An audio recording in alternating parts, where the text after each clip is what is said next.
Every species in the galaxy has a test, a final exam before you earn your place among the stars. For most aliens, it's a written test, maybe a flight simulation, something safe. But for the Galactic Academy's survival course, they drop cadets on deadly planets. These aren't normal worlds. These are death worlds, places where everything wants to kill you. The rating system goes from Class 1 to Class 10. Class 1, that's a bad day at the beach. Class 10, that's where gods go to die. No cadet has ever survived a Class 7 drop, not the Vrex with their armored hides, not the Kultor with their 6 arms and tactical genius, not even the cyborg mechrites with their enhanced everything. The survival rate? 0%. So when the instructors accidentally dropped a human cadet on Cragmore 5, a Class 7 nightmare world, they called it a tragedy. They started writing the memorial speech. They notified Earth's embassy. But here's what they didn't expect. 3 months later, the human walked back into base camp, not just alive, healthy, actually healthier than when she left. She had a tan, she'd gained muscle, and she brought a pet from a Class 7 death world, the same creature that killed an entire Vrex squadron the year before. But the truth behind this will shock you, because what happened on that planet changed everything we thought we knew about humans, about Earth, and about why every other species in the galaxy suddenly got very, very nervous. This story has 3 revelations that will blow your mind. First, what Earth actually is in galactic terms. Second, what that human did to survive that no alien could comprehend. And third, the discovery that made the entire Galactic Council vote to reclassify humanity itself. Let me show you exactly how this happened. The Galactic Academy sits in orbit above Zenthar Prime. It's the most prestigious military school in known space. Every species sends their best. Future generals, future fleet commanders, future heroes. The final test before graduation is simple in theory. Survive 30 days on a hostile planet. Prove you can handle the unexpected. Then they bring you home. The Academy sorts planets by danger level. Class 1 worlds have some edible plants, and maybe 1 predator species. Class 5 worlds have toxic atmospheres and aggressive wildlife. Class 7 worlds, those are apocalypse simulators. Cragmore 5 earned its Class 7 rating honestly. The gravity is 1.8 times standard. The atmosphere has sulfur compounds that burn most species' lungs. The native predators include the razorwing, a 6-meter flying hunter with molecular edge claws, and the spike mantis, an ambush killer that's taken down dropships. The plant life, also trying to kill you. Thorn vines, that sense movement. Exploding seed pods. Trees that release paralyzing spores. Water sources are contaminated with bacteria that liquefy internal organs in 72 hours. In short, Cragmore 5 is where the galaxy sends its worst criminals to die. No training officer in their right mind would drop a cadet there. But here's mini surprise number 1. The drop wasn't intentional. A navigation computer glitched. Cadet First Class Maya Reeves was supposed to land on Cragram 2, a Class 3 world.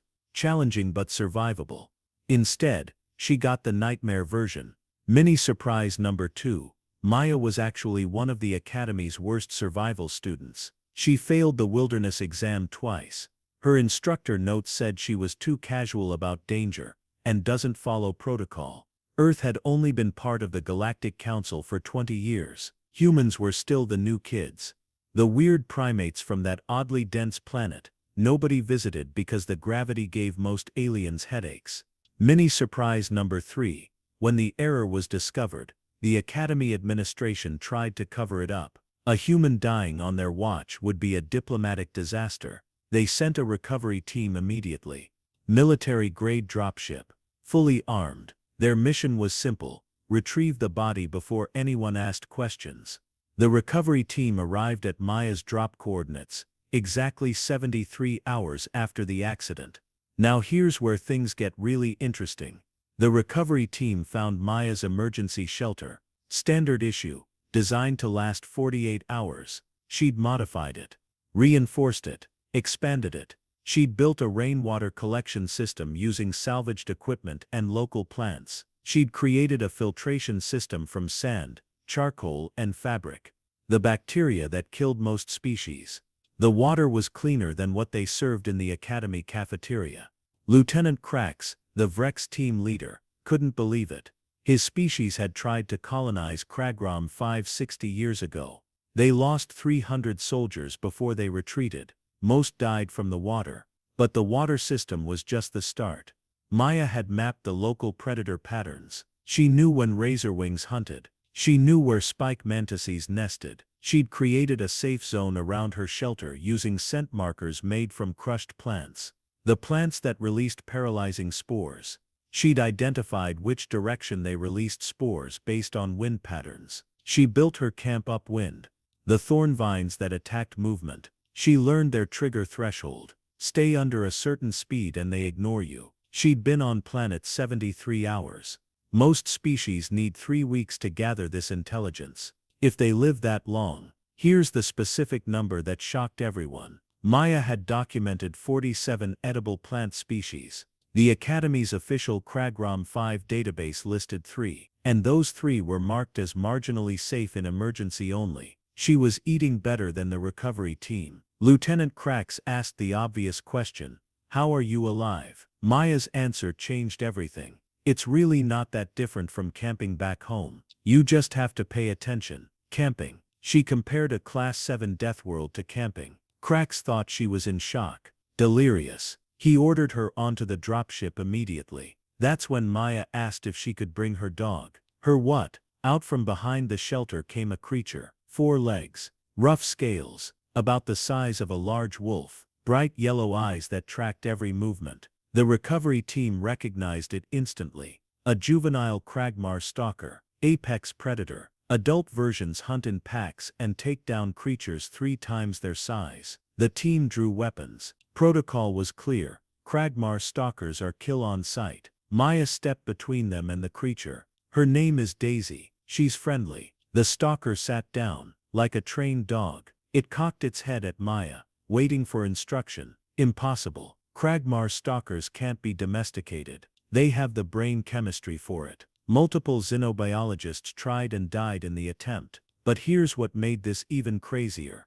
Daisy wasn't just tame. She was bonded. She followed Maya's hand signals. She responded to vocal commands. In 3 days, Maya had done what billions of credits in research couldn't accomplish. Lieutenant Krax made his report. His commanders thought he was lying. They demanded video proof. But if you think that's crazy, wait until you hear this. The Academy sent a science team. Xenobiologists, behavioral specialists, medical experts. They needed to understand what happened. They interviewed Maya for 6 hours. They examined Daisy. They analyzed samples from Maya's camp. The results broke 40 years of established xenobiology. First discovery. Maya wasn't special. She was average by human standards. She grew up in Colorado, spent summers hiking with her family. Basic outdoor skills. Nothing elite. What the aliens couldn't understand was this. The skills that barely qualified as camping knowledge on Earth were advanced survival techniques everywhere else. Here's the contrast that shook them. The average human child learns to filter water. The average human teenager can start a fire in multiple ways. Most humans can identify edible plants with basic observation. These aren't special skills on Earth. They're normal. But for the rest of the galaxy, these are expert-level abilities taught in advanced military programs. Dr. Vexen, the Kultor xenobiologist, realized the truth first. He accessed Earth's classification files. What he found made him call an emergency meeting with the Academy's head council. Earth's official classification was Class 6 Deathworld. Borderline Class 7. Think about that. Humans evolved on a planet almost as deadly as Kragram 5. Earth has extreme weather, hurricanes, tornadoes, earthquakes, tsunamis, active volcanoes, climate zones that range from -50 to +50 Celsius. Earth has megafauna predators, bears, big cats, crocodiles, sharks, snakes with venom that shuts down nervous systems. Earth has bacteria and viruses that kill in days, parasites, poisonous plants, spiders, scorpions. Even the insects can kill you. But here's what made it worse. Humans don't just survive Earth, they thrive on it. They spread across every climate zone. They summited the highest mountains for fun. They dove to the deepest oceans to explore. They turned survival into recreation, camping, hiking, rock climbing. Activities humans do for entertainment would be military training exercises for most species. Dr. Vexen found historical records. Early human civilizations hunted megafauna to extinction with stone tools. They crossed frozen tundras and burning deserts with minimal technology. They survived ice ages and plagues. The insider insight that changed everything. Humans have a biological advantage: enhanced pattern recognition, persistence hunting adaptations, a brain wired for problem solving under stress, and something most species lack entirely: domestication instincts. Humans bond with other species naturally. Dogs, cats, horses, birds, even reptiles. On Earth, humans turned wolves into pets. They made partnership treaties with predators. Maya didn't do anything unusual with Daisy. She just did what humans have done for 40,000 years. She offered food, showed no aggression, communicated through body language, built trust. To her it was obvious. To every other species, it was impossible. The council asked Dr. Vexen for his official assessment. His report had one sentence that spread through the academy like wildfire. Humans are a species evolved on a death world, with instincts designed for survival on planets that kill everyone else. This brings us to the most shocking discovery of all. The academy decided to test Dr. Vexen's theory. They couldn't risk another accident, so they made it official. They asked Earth for volunteers, 20 human cadets. They'd do controlled drops on worlds from Class 1 through Class 6. The Galactic Council approved it. They wanted proof. They needed to know if Maya was a fluke, or if this was a species-wide trait. The tests began 6 months later. Class 1 world. Humans were bored within 3 days. They built recreational shelters. One cadet started a garden. Class 2 world. Humans treated it like a vacation. They explored. They mapped. They cataloged wildlife like it was a nature documentary. Class 3 world. This was supposed to be challenging. Humans called it moderate camping. All 20 survived easily. Class 4 world. Most species need advanced equipment to survive here. Humans adapted in less than a week. Class 5 world. This is where even experienced alien soldiers struggle. Humans thrived. They didn't just survive, they figured out how to live comfortably. Then came the Class 6 test. Same rating as Earth. This was supposed to be the limit. All 20 humans survived the full 30 days. 0 casualties. Minimal injuries. Most complained they expected more challenge. One cadet, a guy from Australia, said it was easier than hiking the outback in summer. The results broke the Academy's entire understanding of survival biology. But here's the system-level implication. The Galactic Council realized they'd made a massive error in judgment. For 20 years they'd treated humans like any other species. Fragile, needing protection, requiring special accommodations because Earth's high gravity made most alien species uncomfortable. They'd been wrong.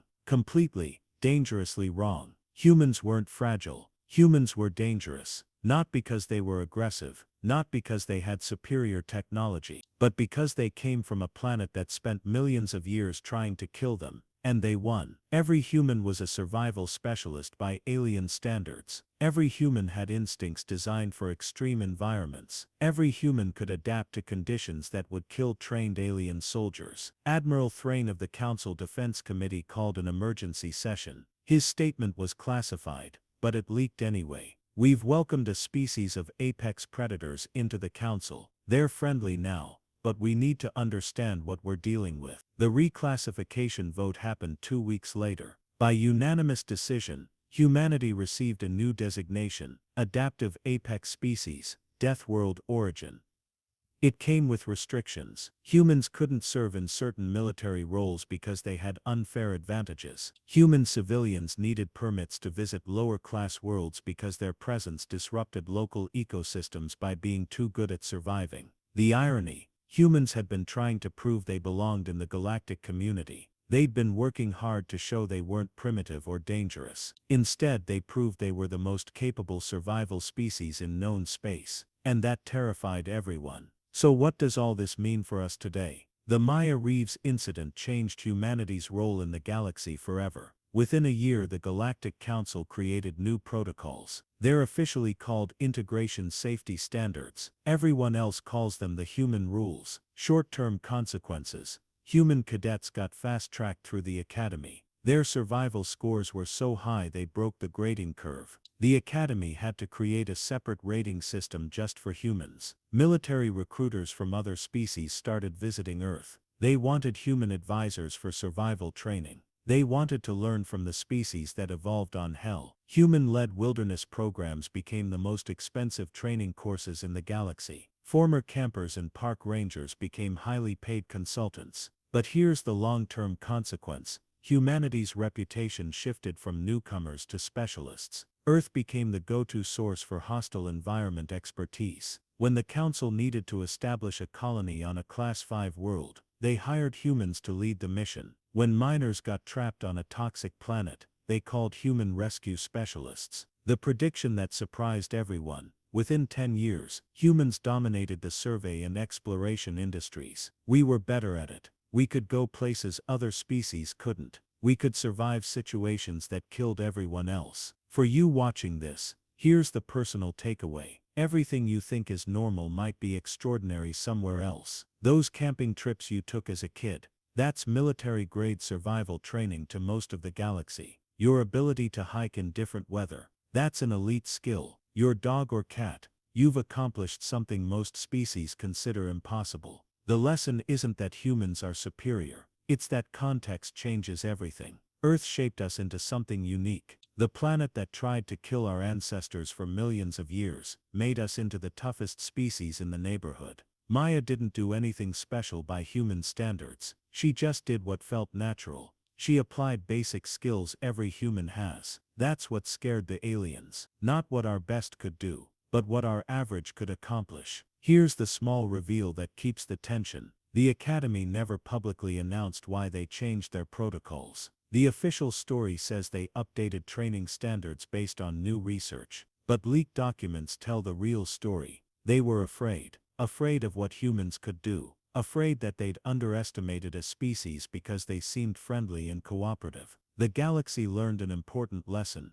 Don't judge a species by their manners. Judge them by their planet. And Earth. Earth doesn't raise soft species. There's one more piece to this story. A development that happened just last year. Something that proves the implications go even deeper than anyone realized. Before we wrap up, there's one final thing you need to know. Maya Reeves graduated top of her class. No surprise there. But here's what the Academy didn't expect. She went back to Kragrom 5. She requested permission to return. Officially, she wanted to complete her research on Kragmar stalker domestication. The Council approved it. They figured it was harmless. She stayed for 3 years. When she finally returned, she brought back 37 Kragmar stalkers, all trained, all bonded to human handlers. She'd built the foundation for the first cross-species working animal program. But that's not the twist. The twist is what she discovered while she was there. A mineral deposit. Rare elements essential for faster-than-light drive construction. One of the richest deposits ever found.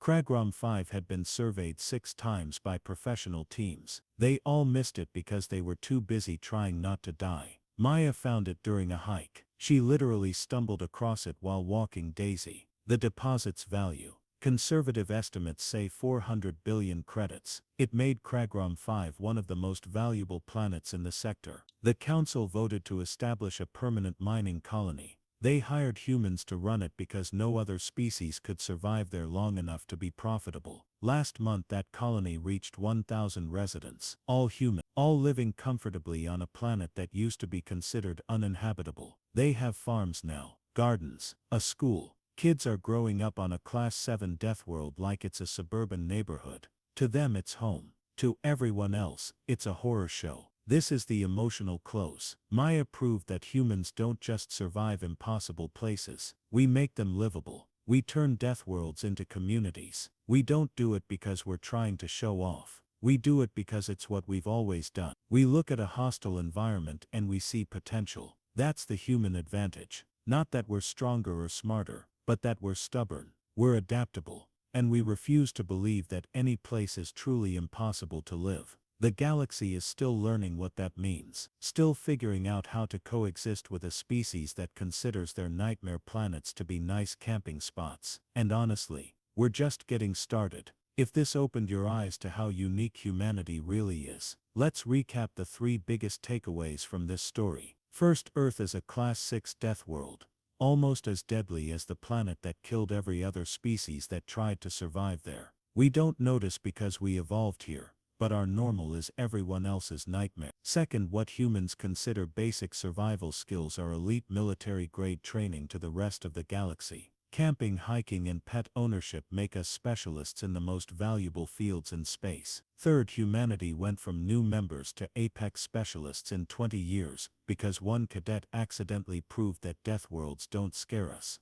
They raised us. The Maya Reeves story isn't just about one person surviving impossible odds. It's about an entire species redefining what's possible. She showed the galaxy that humans aren't fragile. We're not the species that needs protection. We're the species you call when everything has gone wrong, and you need someone who can handle it. And the craziest part, we're still discovering what that means. New humans enter the academy every year. They keep breaking records. They keep making the impossible look casual. If you enjoyed this story, hit that subscribe button. This channel covers the best HFY stories from across the internet. Stories about humanity's place in the galaxy. Stories about what makes us unique. Stories that remind you that being human is pretty incredible. Smash that like button if this changed how you think about camping trips and hiking trails. You've been training for space survival your whole life and didn't even know it. Drop a comment and tell me what's the most extreme environment you've experienced.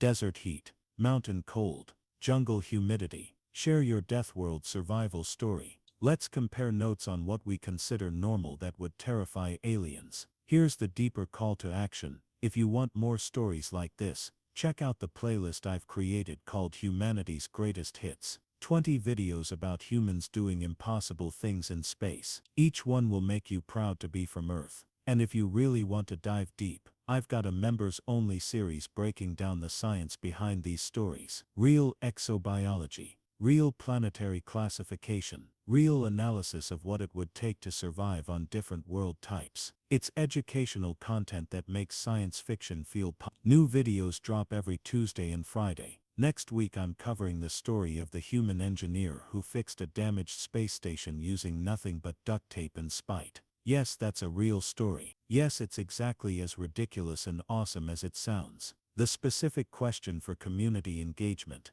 If you could have any Earth animal trained as a space companion like Maya trained Daisy, what would you choose and why? Think about it. A bear for security, a hawk for reconnaissance, an octopus for zero-gravity environments. Get creative in the comments. Thanks for watching. Remember, you're tougher than you think. You're from Earth. That means something. See you in the next one.